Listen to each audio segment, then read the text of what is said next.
Labas rytas Lietuva. Šiandien yra mano gimtadienis, man šiandien sukakoja 24 metai. Ir ta proga aš norėčiau vietoj normalaus video su jumis pasidalinti idėjomis, faktais, pastebėjimais, ką aš pastebėjau per pastaruosius metus. Aš tikrai net nežadu jūsų mokinti, kaip reikia gyventi ir panašių dalykų, nes man tik 24 metai, aš puikiai suprantu, kad aš ar pats net neįsivaizduoju, kaip veikia pasaulis. Nors jau 24 metai, man vis dar atrodo, kaip tai būčiau 20, geriausiu atveju 20, bet manau, kad smagių dalykų, smagių, netikėtų, nežinomų faktų galėsiu jums šiandien pateikti. Gal kažką atrasit naudingą.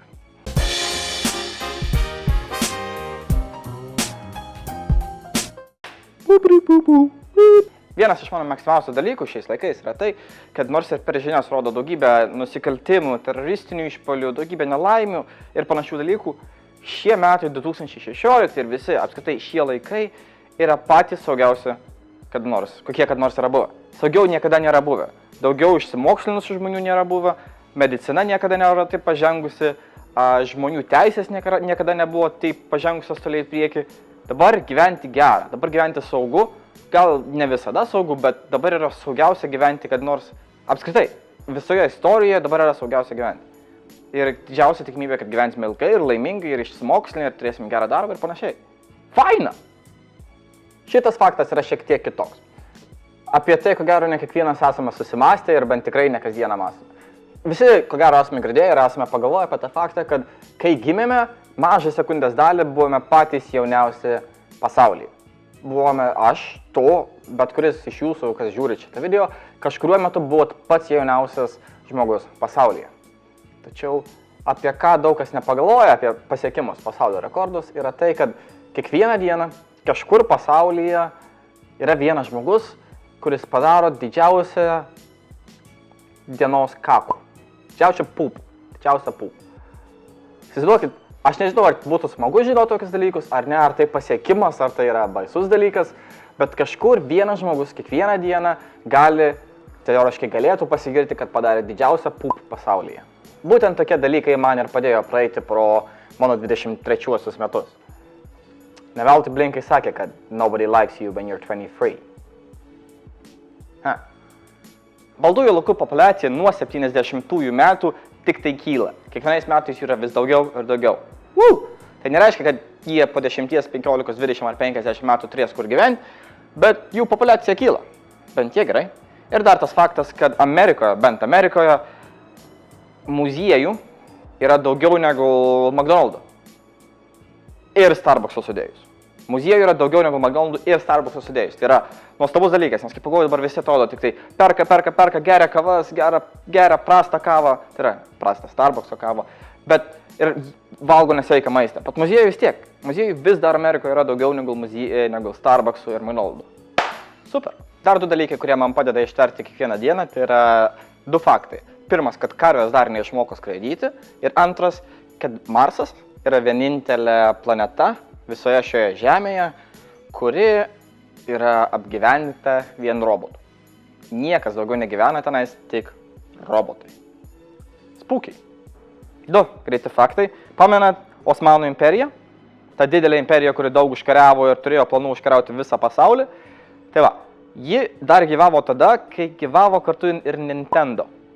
Ta kompanija, kuri sukūrė Mario, Zelda ir panašius dalykus, jie daugiau nei 10 metų gyveno šioje planetoje tuo pačiu metu. Keista.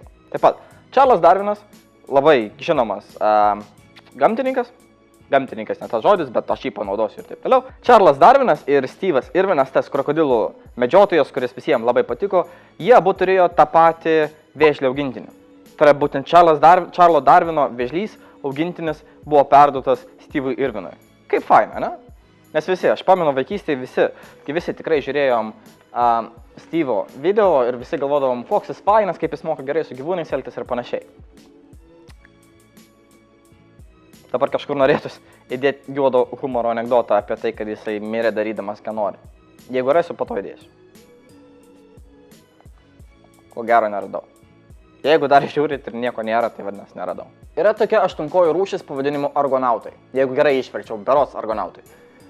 Jų išskirtinis dalykas yra tas, kad vyrai patinai savo vaikų gaminimo įrenginį laiko savo rankose, tai yra savo čiuptuvose. Ir kai ateina poravimosi sezonas, jie savo čiuptuvą, savo ranką nusiplėšia ir atiduoda savo pateliai aštunkojai.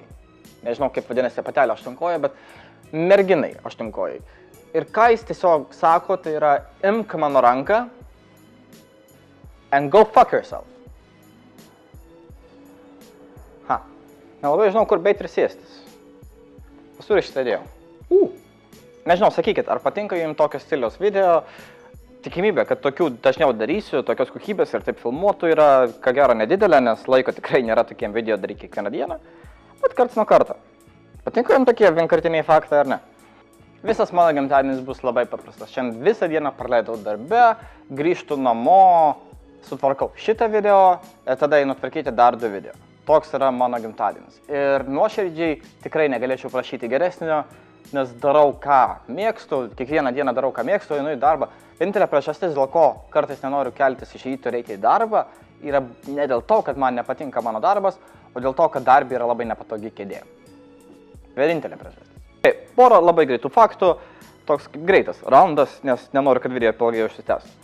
Ar žinojote, kad jeigu nekvėpuosite 5 minutės, galėsit numirti? Taip pat Australija 1932 metais pareiškė karą emo. Ne emo, o emu. Tiem dalykam, kurie lakstų greit. Jie pareiškė karą, tai ir buvo tikras karas, nes naudojo kariuomenę, naudojo šautuvus ir panašiai. Ir Australijos kariuomenė pralaimėjo prieš didelius paukščius. Vat kokia stipri ir gerai yra Australijos kariuomenė. Žinot tą faktą, kad vaikai, būdami maži, kad nusiramintų ir panašiai, turi tą įprotį, instinktą čiulpti savo nykštį. Tai va, drambliai turi tą patį, tik mažieji drambliai tą patį daro su savo straubliu. Miela, ne? Faina. Pamenat filmą Monstrai? Šitą filmą. Monstrai. Tai va, jis buvo išleistas arčiau Berlyno sienos griuvimo negu 2016. Tai yra tarpas tarp kada išleistas nuo 2016 iki Monstrų ar nuo Monstrų iki Berlyno sienos. Nuo Monstrų iki Berlyno sienos yra artimesnis tarpas. Mažiau laiko praėjo. Vat būtent tokie faktai ir priverčia mane susimastyti, kad fuck, man jau 24, kas yra tikrai nėra daug ir aš tą puikiai suprantu, bet kai man buvo 20, aš galvojau, kad fuck, aš jau senas, man nebebus 11 gimtadienių daugiau. Pasiruošę gauti šiek tiek išminties. Vienas iš pagrindinių dalykų, kas man padėjo, tai yra keisti žmonės, kuriuos sutikau internete ir kuriem pasisekė gyvenimas ir daro pačius keisčiausius dalykus, taip pat kiek ir nuostabus, normalūs verslininkai, kurie tiesiog dalinasi savo patirtim. Vienas iš geriausių pavyzdžių būtų Casey Neistat, kas yra nenuostabu, nes daug kas jį mėgsta, daug kas jį gerbė ir panašiai. Bei ko gero pagrindinis dalykas, tai yra Mr. Ben Brown ir Gary Vaynerchuk. Tie 2 kanalai, kuriuos tikrai nuorodas rasite aprašyme, jie yra patys geriausi kanalai YouTube, bent man.